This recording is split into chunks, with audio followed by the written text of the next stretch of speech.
आज मी तुम्हाला quick and easy falooda recipe सांगणार आहे।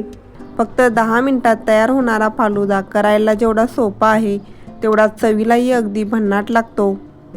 नमस्कार, सानवीज हेल्दी रेसिपीमध्ये सर्वांचे मनपूर्वक स्वागत आहे। चला तर रेसिपीला सुरुवात करूया। सर्वात आधी फालुदा बनवण्यासाठी इथे मी 1 लिटर दूध घेतलेलं आहे। हे दूध गॅसवरती गरम होण्यासाठी ठेवायचं आहे।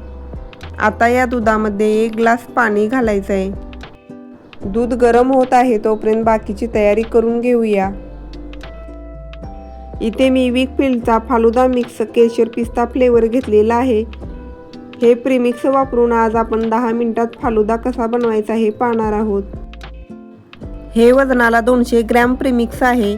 या प्रीमिक्समध्ये ऑलरेडी साखर आणि केशर पिस्ता फ्लेवर तसेच फालुदासाठी लागणाऱ्या शेवया आणि सब्जा बी देखील मिक्स केलेले आहेत। या पॅकमधील प्रीमिक्स मी बाउलमध्ये काढून घेतलेला आहे। तुम्ही इथे पाहू शकता या प्रीमिक्समध्ये शेवया तसे सब्जा बी देखील दिसत आहेत। आता या प्रीमिक्सपासून फालुदा बनवायला घेऊया। तोपर्यंत दूध देखील गरम झालेलं आहे। दुधाला आता उकळी आलेली आहे। दूध थोडंसं हलवून घेऊया। आता या दुधामध्ये प्रीमिक्स घालून घ्यायचं आहे। प्रीमिक्स घातल्यानंतर दूध सतत हलवत राहायचं आहे, नाहीतर खाली लागण्याची शक्यता असते। दुधामध्ये प्रीमिक्स घातल्यानंतर लगेच दुधाला हिरवा असा कलर आलेला आहे। आता हे दूध सतत हलवत राहायचं आहे आणि 5 ते 7 मिनिट उकळून घ्यायचं आहे। 5 ते 7 मिनिट सतत हलवत शिजवून घेतल्यामुळे याच्यातील शेवया व्यवस्थित शिजल्या जातात, तसेच प्रीमिक्स देखील दुधामध्ये चांगले मिक्स होऊन त्याचा फ्लेवर पूर्णपणे दुधामध्ये उतरतो।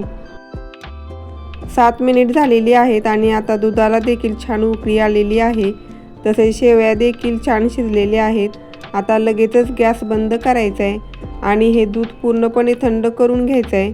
दूध थंड झाल्यानंतर पुन्हा आपल्याला थोडा वेळ फ्रीजमध्ये ठेवायचं आहे आणि छान थंड असं करून घ्यायचं आहे। आता केशर पिस्ता फ्लेवरचं दूध थंड झालेलं आहे। हे दूध फ्रीजमध्ये ठेवून देखील मी थंड करून घेतलेलं आहे। आता फालुदा सर्व करायला घेऊया। ग्लासमध्ये सुरुवातीला हे दूध घालायचं आहे।